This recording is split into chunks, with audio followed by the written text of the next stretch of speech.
Mr. President, over the years, federal funding for medical and scientific research has helped split the atom, defeat polio, create the internet, map the human genome, and so much more. No nation has ever made such a significant investment in science and medicine. None. And no nation's researchers have done more to improve the quality of life, not only here, but around the world. But we are at a pivotal moment in history. All the progress we have made, all the progress we hope to make, is in danger because of Donald Trump and Elon Musk. That's right. These two men promised to bring down the price of eggs and gasoline and make housing more affordable. Well, none of that has happened. Instead, they are carrying out an unprecedented and devastating campaign to cut research on cancer, ALS, Alzheimer's, dementia, and infectious diseases. Instead of making life better for Americans, they want to slash research funding for the National Institutes of Health. If you've never heard of this agency, I hope you'll Google it or take a look in research to figure out who they are and what they do. It is the premier medical research agency in the world. If you or someone you love receives a dreaded diagnosis, you turn to the doctor and ask, is there a cure, a surgery, a medicine? I know I've been there and asked those very questions. The difference between the doctor saying, I'm sorry, there's nothing we can do, and I've got some good news. There's been some research at NIH we should look into. You know all the miracle drugs you see on TV? Can't get away from them, can you?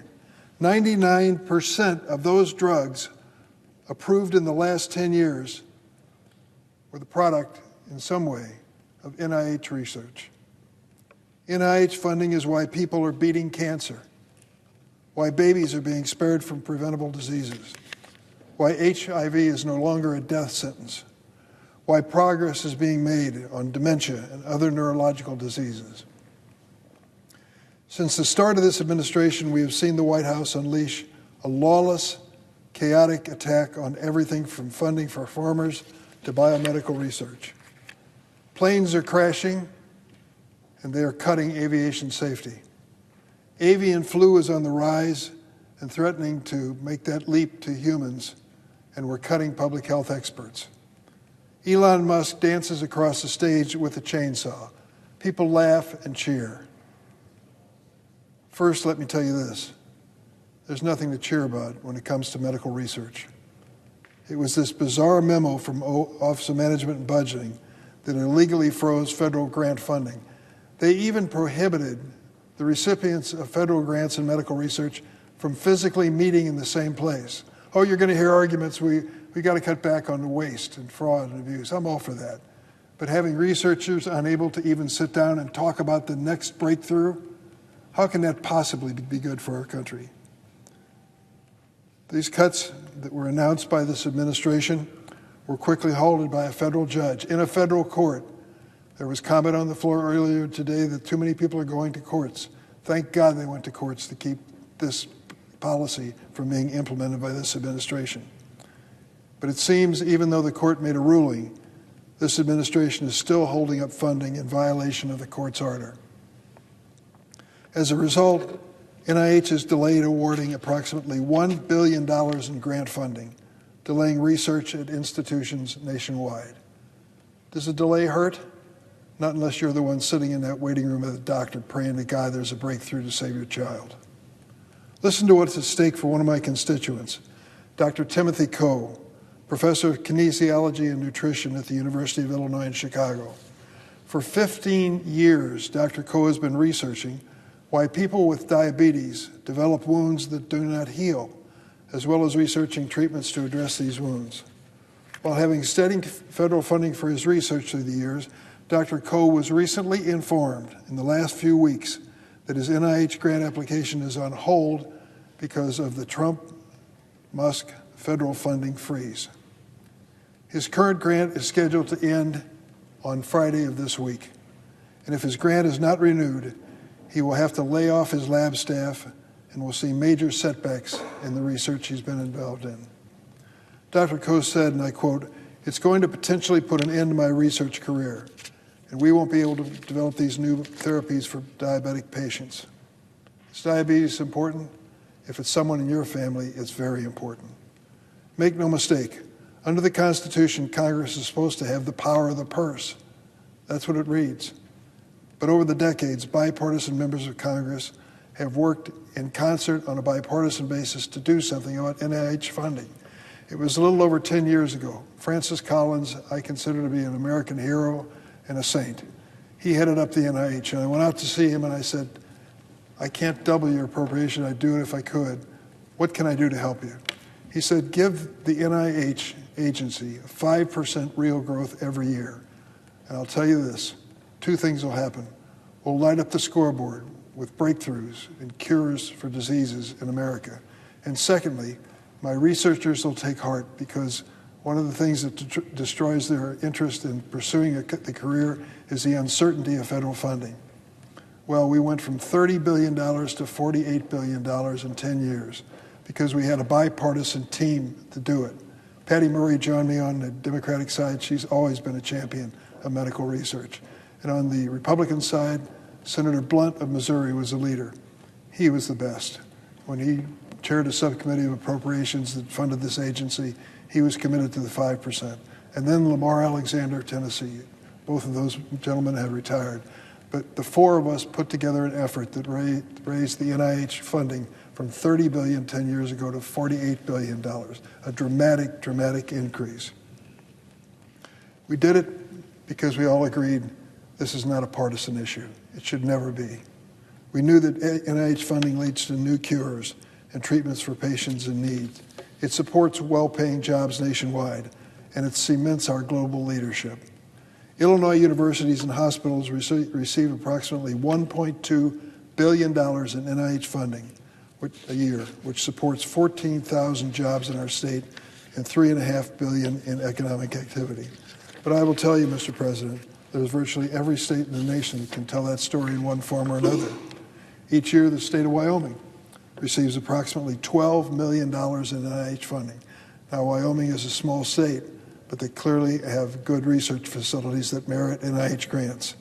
This money supports 265 jobs in Wyoming and $49 million in economic activity. The top NIH-funded institution in Wyoming is the University of Wyoming. With this NIH funding, research at the University of Wyoming have recently conducted the following projects. See if any of those sound close to home or close to your family.